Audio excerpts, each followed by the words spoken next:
estos momentos a dos amigos de esta casa, de este espacio libre como el viento, a Kurt Harvard, escritor y periodista, a quien saludo con mucho gusto. ¿Cómo estás, Kurt?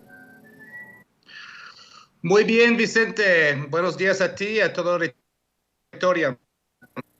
Gracias, te mando un abrazo, Kurt, y también saludo al querido Manuel Pedrero. Querido Manuel, gracias por estar aquí y gracias por lo que ya expuse anteriormente. Un abrazo. Hola Vicente, muy buenos días a todo el auditorio de Sin Censura y también al buen Kurt, que lo apreciamos y aquí estamos al pie del cañón con problemas técnicos, pero aquí a la cita. Buenas tardes. Con lo que tenemos y como podemos, pero vamos con todo, mi querido Manuel Pedrero, mi querido Kurt Harvard. Oye, Kurt, pues se burlan del presidente Andrés Manuel López Obrador de incluso hablar de una tregua, de una alianza para no tener conflictos, guerras en el mundo por 5 años, pero yo no he escuchado a los líderes mundiales de las grandes potencias hablar de esto que con mucho humanismo el presidente Andrés Manuel López Obrador reafirma, confirma hoy en la mañanera, en momentos en que, por ejemplo, el gobierno de Joe Biden, el gobierno de Estados Unidos, provoca casi la tercera guerra mundial al permitir que vaya Nancy Pelosi, la presidenta de la Cámara de Representantes, a Taiwán, en algo que considera China una provocación. Pues creo que hay que reconocer precisamente los dichos del presidente Andrés Manuel López Obrador, las propuestas que podrían terminar en la ONU, en donde el secretario general, el secretario Guterres, ha precisamente prendido las alertas por estos jaloneos entre las grandes potencias mundiales, Kurt. Sí, Vicente, es un tema de suma importancia, ¿no? El que tocas aquí. Pues antes que nada me parece una propuesta de sensatez por parte del presidente de México, ¿no? En el momento en que parece que ningún otro líder del mundo pues está actuando con esta misma prudencia, ¿no? Sobre todo no los grandes líderes de las potencias, ¿no? Y me da gusto ver, ¿no?, un México que se esté proyectando, ¿no?, a asuntos internacionales, ¿no? Algunos podrían decir que es una propuesta utópica, y en cierto sentido sí lo es, ¿no? Pero vaya, ningún gobierno anterior pudo haber tenido la autoridad moral para hacer una propuesta así. Entonces, me da gusto de entrada que México se esté proyectando en asuntos de diplomacia internacional cuando realmente hace mucha falta, ¿no? Lo que vemos ahora en el mundo es unos Estados Unidos que está actuando no solamente con su beligerancia de siempre. Esto de Estados Unidos se espera, ¿no? Pero con una imprudencia realmente que asusta, ¿no? Que asusta ahora. En el asunto de Ucrania, ¿no?, aunque obviamente condenamos la invasión, ¿no?, por parte de Rusia, lo que vemos es que en Estados Unidos, que lejos de querer desescalar el conflicto, lo está usando y la está usando cada vez más, ¿no? Lo que en un mes piensa que es, pues, es algo demasiado, ¿no? Ese tipo de armamento sería demasiado para enviar a Ucrania. Ya 2 semanas después está enviando ese tipo de armamento. Ya se está metiendo cada vez más en una guerra proxy y una guerra de terceros con Rusia a través de Ucrania, que obviamente beneficia mucho a la empresa armamentística de Estados Unidos, pero no hace nada para llegar a la paz en la región. De hecho, lo que va a hacer es prolongar la guerra en Ucrania con cuerpos ucranianos enfrente, ¿no? No de Estados Unidos, sino de ucranianos, ¿no? Cuando realmente ya hay un mapa ahí de ruta para intentar llegar a una paz ahí, al que pudo haberse logrado desde antes, ¿no?, que es exigir que Ucrania sea un país neutral y que se respete los acuerdos de Minsk y Minsk II, ¿no?, de hace varios años. Bien, en cuanto, al mismo tiempo, en cuanto a el asunto de Taiwán, vemos una provocación increíble por parte de la jefe de la Cámara Baja de Estados Unidos, Nancy Pelosi, que llega a Taiwán en lo que es casi una visita de Estado, ¿no? En un avión de las Fuerzas Armadas ahí, ¿no? Recordemos que Nancy Pelosi no es cualquier persona en el gobierno de Estados Unidos, es la tercera en mando. Después del presidente y el vicepresidente, luego va la jefa de la Cámara Baja. Entonces, ella está en el mando directo a la presidencia, ¿no? Por eso la importancia de su papel y la importancia de lo que hace cuando hace visitas, ¿no? Entonces, ella llega a Taiwán con todo el aparato como si fuera una visita de Estado, ¿no? Cuando Estados Unidos sigue, por lo menos en papel, observando la política de una China, ¿no? Es decir, por lo menos formalmente Estados Unidos pues sigue desde el gobierno de Nixon con la política de una sola China, ¿no? No dos, ¿no? Me parece de una insensatez increíble, ¿no? Parece que Estados Unidos está haciendo todo como para provocar al mismo tiempo dos poderes nucleares grandes, ¿no? Ni siquiera Joe Biden quería que Pelosi fuera a Taiwán, pero Biden es un estado tan débil en su presidencia y con una popularidad tan baja, pues que ni siquiera él como presidente de Estados Unidos pudo impedir su visita, ¿no? Que de por sí es sumamente preocupante. Es decir, ¿quién tiene el timón ahora del gobierno de Estados Unidos ante la debilidad y obviamente pues el declive de Biden? Hay que decirlo, ¿no? Entonces, básicamente Nancy Pelosi está ahí como actor, ahí improvisando su propia política exterior, ¿no? No la del presidente, no la del Departamento del Estado, no la de una política formalmente acordada entre los poderes, ¿no? Entonces, ante todo eso, vemos realmente un asunto donde estamos ante un peligro de una guerra nuclear, más fuerte que hemos visto desde el fin de la supuesta Guerra Fría, ¿no? Que en cierto sentido pues ha sido resucitada o nunca terminó, ¿no? Y es preocupante. En este marco es importante una propuesta como la del presidente, que si bien no va a prosperar en el corto plazo, ¿no? Dada esta combinación de beligerancia y pues provocación de Estados Unidos, es importante poner esas propuestas sobre la mesa. Es decir, ¿dónde está la ONU? ¿No? ¿Dónde está la ONU? Como dijo bien el presidente hoy en la mañanera, ¿no? Y antes el presidente ha criticado, ¿no? Justamente a la ONU para ser un florero de los grandes poderes, ¿no? Entonces, ¿dónde está la ONU ahorita? Si su papel debería ser la de hacer el tipo de propuestas que está haciendo Andrés Manuel López Obrador.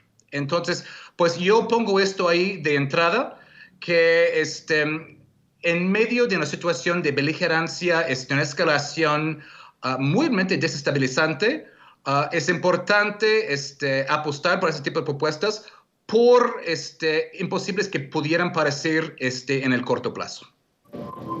Así es, tengo entendido que le ha jugado una mala pasada el servicio de electricidad a Manuel Pedrero y en efecto, en la Ciudad de México se le fue la electricidad y por eso déjenme saludar también a mi querido Toño Ruiz en esta mesa de diálogo. Toño, pues las cosas que pasan en una transmisión en vivo y en directo. Por cierto, ¿qué piensas de, ya vimos a una propuesta del presidente hacia lo internacional, pero hacia lo nacional también vemos a un presidente que es todo menos lo que han querido pintar de él.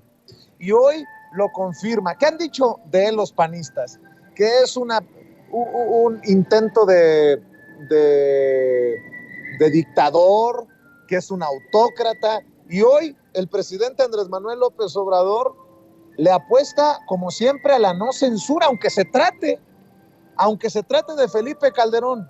Vean y escuchen y después vamos con la opinión del querido Toño Ruiz.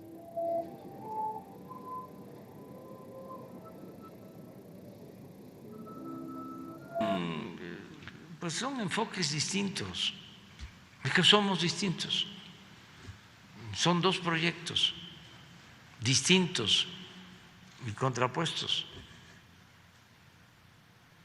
Ellos le llaman populismo, paternalismo, todo lo que se destina a apoyar a la gente.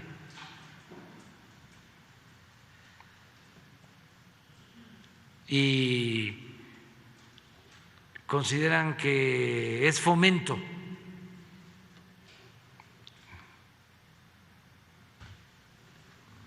Lo que se destina a apoyar a los potentados o rescate.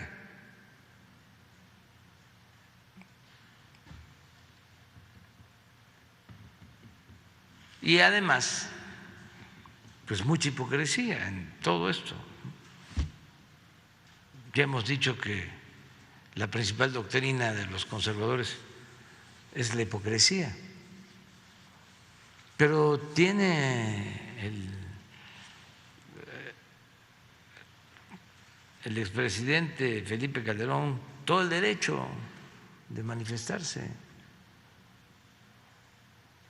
Y hasta me da gusto que no coincidamos.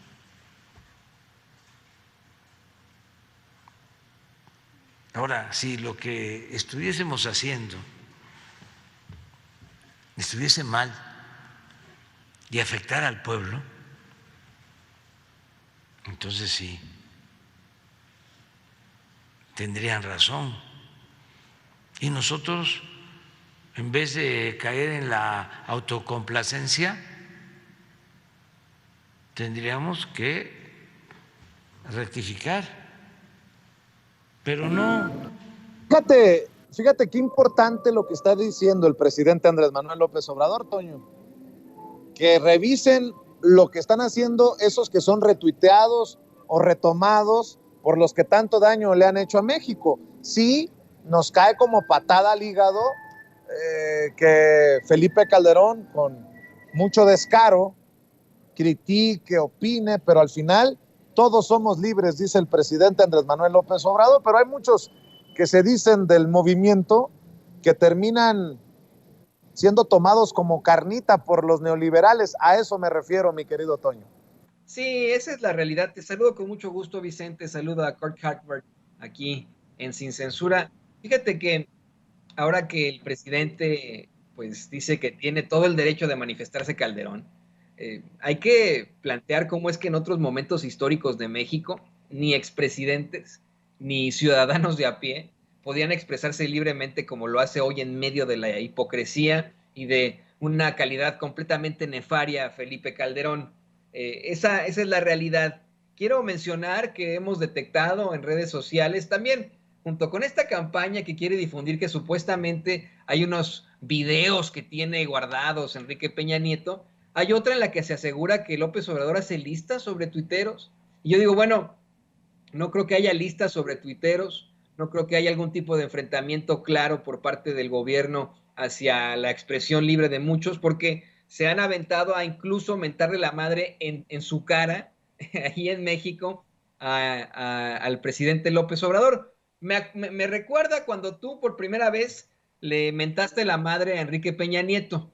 Lo hicimos, lo hiciste tú desde los Estados Unidos, porque si lo hubieras hecho en México, te hubieras seguramente visto en muchos problemas. Muchos mexicanos enfrentaron una persecución terrible, no solamente en tiempos de Enrique Peña Nieto, sino en tiempos de Felipe Calderón. Tenemos que mencionar hasta el cansancio el caso de alguien como Jesús Lemus, quien precisamente al exhibir vínculos que tenía la hermana de Felipe Calderón con un líder del crimen organizado en Michoacán, y al exhibir los vínculos de Genaro García Luna precisamente con el crimen, pues se le fabrica un delito, lo meten a la cárcel, lo torturan las mismas autoridades y lo dejan en Puente Grande un largo tiempo hasta que después le dicen, bueno, disculpe usted, no era usted al que acusábamos precisamente de crimen organizado. Yo creo que esto sí debería, aunque sea, reconocerse por esos medios de comunicación, esos voceros de la ultraderecha, pero ni siquiera eso, ¿no? O sea, ni siquiera eso, constantemente están gritoneando, ¡ay! Nos están censurando, pero nos están censurando, se la pasan censurándonos. ¿Y quién los está censurando? Dicen lo peor de lo peor, tienen todos los foros de la televisión, todos los foros de la radio, están invirtiendo muchísimo dinero en redes sociales, así que resulta verdaderamente ridículo. De hecho, nosotros quisiéramos que Felipe Calderón hablara aún más, no, que no se quede tan callado, porque fíjate, muy opinador, experto, cuando se trata de la economía, incluso del crimen organizado, de la violencia, de la pandemia, de lo que tú quieras. Pero tan pronto se presentan acusaciones formales o se habla más fuerte sobre su amigo Genaro García Luna, sobre lo que pudiera tener en repercusiones ese juicio, sobre cómo podría ser el investigado también o analizado por la Unidad de Inteligencia Financiera, se queda callado en redes sociales. Esa es la gran hipocresía. Necesitamos, en todo caso, que siga hablando, que se siga... es como estos cuates que, perdón que interrumpa con esto, ¿no? Es como estos cuates que nos atacan en Sin Censura, que dicen ser obradoristas y son más panistas que la chingada, ¿no? Estos cuates, pues, constantemente se embarran ellos mismos, ellos son los únicos que se exhiben ellos solos, ¿no? Con su discurso, lo mismo con Felipe Calderón, él es el que se embarra solo y pues que siga opinando. Yo sé que usted a lo mejor que nos ve, que nos escucha, le molesta muchísimo lo que dice Felipe Calderón en redes sociales. Oiga, esto es un precedente absoluto para la Fiscalía de Nueva York. Oye, mi querido Toño, déjame ir con Kurt Harvard. Antes de cerrar la mesa de diálogo, quiero escuchar también tu opinión acerca de los esfuerzos conjuntos que han anunciado los gobiernos de Bolivia y de México. El canciller Marcelo Ebrard anda en Sudamérica y ya anunciaron acuerdos sobre litio. Me imagino que al sur suena muy importante retomar el tema del litio para la industrialización, para la explotación, insisto, hacia el sur, pero hacia el norte yo creo que no cayó muy bien que digamos que Marcelo Ebrard ande haciendo acuerdos con el gobierno de Bolivia. Importante lo que se anuncia desde Sudamérica por parte del secretario de Relaciones Exteriores, Kurt. Sí, Vicente, yo celebro muchísimo esta noticia. Yo creo que es exactamente por ahí donde hay que ir, ¿no? México tiene uno de los depósitos de litio más importantes en el mundo, en Sonora y en otros estados de la República, ¿no? Y ya se ha tomado el paso muy importante de nacionalizar el litio, ya, ¿no? Hay unas cuantas concesiones que se realizaron en gobiernos anteriores que están siendo revisadas, pero la nacionalización del litio llegó a tiempo para impedir pues, lo que ha pasado en otros ramos como de otros minerales, ¿no? Esto lo celebro ya. Pero obviamente hay otros países en América del Sur que tienen importantes depósitos de litio. Hemos visto claramente el caso de Bolivia, ¿no? Que ya desde hace años, ¿no? El gobierno del MAS, ¿no? Ha estado trabajando para desarrollar sus depósitos, ¿no? Y esto incluso fue un factor importante en el golpe de Estado, ¿no? Que vimos en el 2019, como bien dijo Evo Morales en su tiempo, y confirmado por Elon Musk, ¿no? De Tesla. Decimos que podemos hacer un golpe de Estado cuando nosotros queramos, ¿no? Entonces, fue una enorme victoria del pueblo boliviano de revertir en un año este golpe, y vemos ahora a Leopoldo Áñez, que ya está en cárcel donde merece estar, ¿no? Por mucho tiempo, ¿no? También Argentina, es decir, hay otros países de América Latina que tienen importantes depósitos de litio, ¿no? Entonces, yo creo que lo que es importante con ese tipo de acuerdos que se están tejiendo, ¿no? Es un asunto donde el litio no solamente debe ser vista como un mineral primario para exportación, ¿no? Como ha sido el papel de América Latina desde hace siglos, ¿no? Exportación de materias primas al llamado primer mundo, ¿no? Sino de hacer esfuerzos en conjunto para desarrollar este litio aquí en América Latina, ¿no?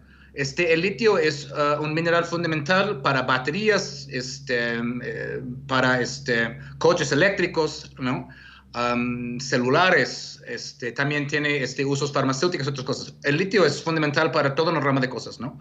Entonces, lo que quiero ver son esos esfuerzos en conjunto internacionales para realmente desarrollar el litio aquí en América Latina, en lugar de solamente venderlo al mundo llamado desarrollado, ¿no?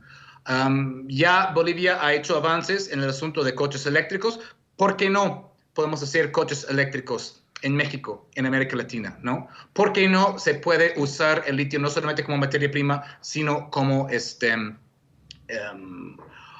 un motor para un desarrollo más sofisticado, ¿no?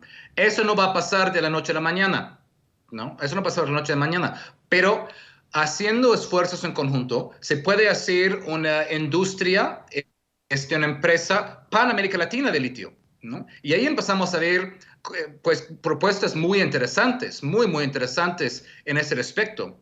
Recordemos que ahora estamos viendo que con la guerra en Ucrania, con las tensiones en Taiwán, ¿no? Por ahí. Recordemos bien de dónde vienen todos los chips del mundo. Gran parte de Taiwán, de Corea del Sur, ¿no?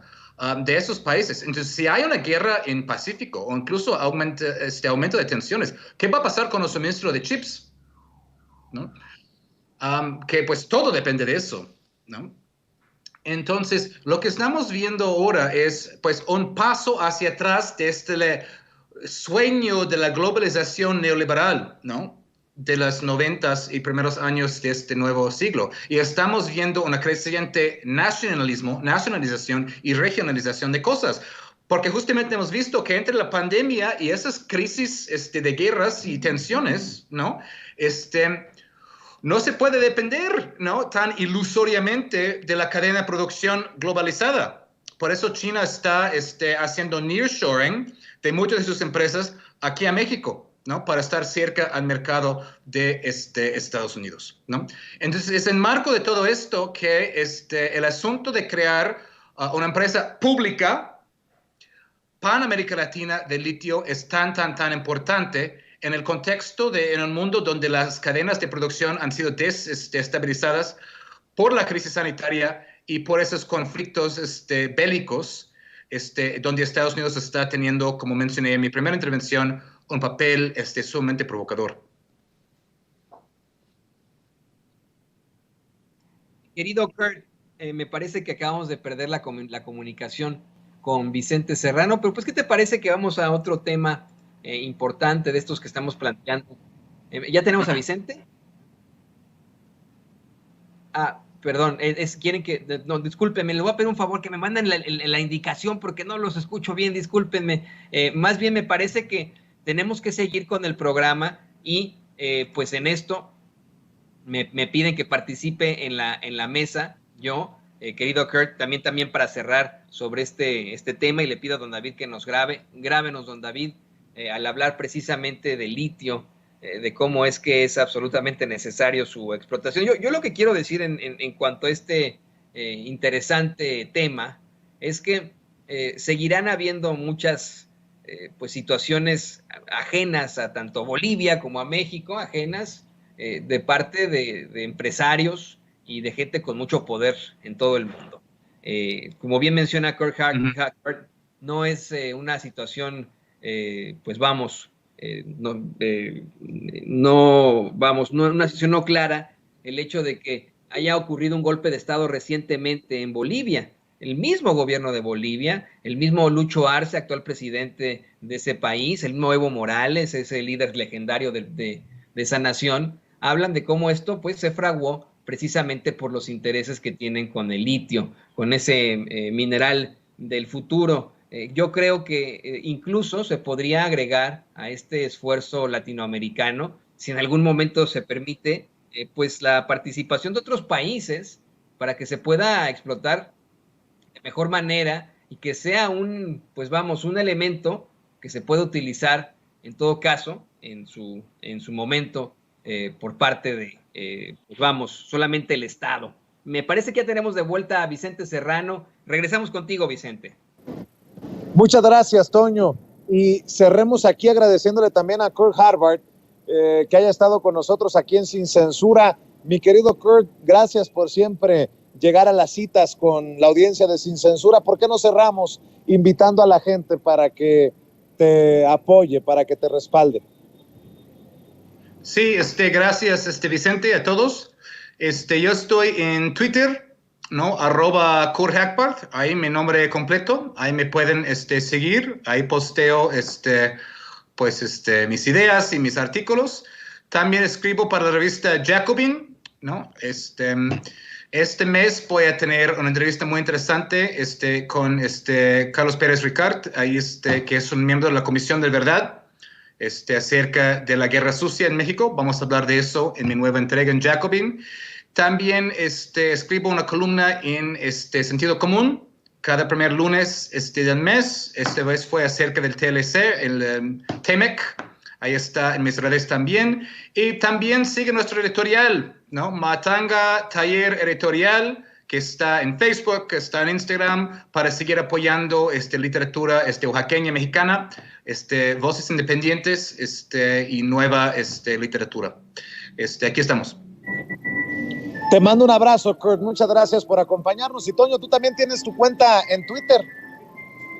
Así es, por favor sígame en J. Antonio Ruiz H, @J. Antonio Ruiz H, porque está buena la batalla royal que se desarrolla ahí en Twitter. Muchas gracias. Así es, mi querido Toño. Te mando un abrazo y le mando un abrazo también a Kurt Harvard.